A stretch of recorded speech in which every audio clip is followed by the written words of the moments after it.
ঘূর্ণিঝড় রেমালে ক্ষতিগ্রস্ত পিরোজপুরের কাউখালী উপজেলার ৫,০০০ ইউনিয়নের ৫,০০০ দুস্থ ও অসহায় পরিবারের মাঝে স্থানীয় সংসদ সদস্য মোহাম্মদ মহিউদ্দিন মহারাজের ব্যক্তিগত তহবিল থেকে খাদ্য সহায়তা প্রদান করা হয়েছে। ৩১ মে সকাল থেকে উপজেলার ক্ষতিগ্রস্ত দুস্থ ও অসহায় এসব পরিবারের মাঝে ৫টি ভেন্যুতে সংসদ সদস্য মোহাম্মদ মহিউদ্দিন মহারাজ উপস্থিত থেকে তার ব্যক্তিগত তহবিল থেকে এসব খাদ্য সামগ্রী প্রদান করেন।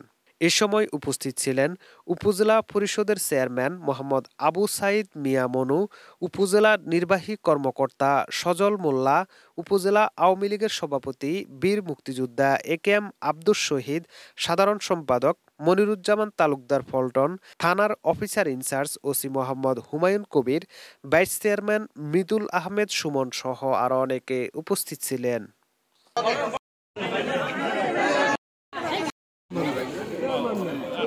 ম্যাক্সিমামের ঘরেই তো পানি উঠছিল, আল্লাহ আমাদের রহমত করছে।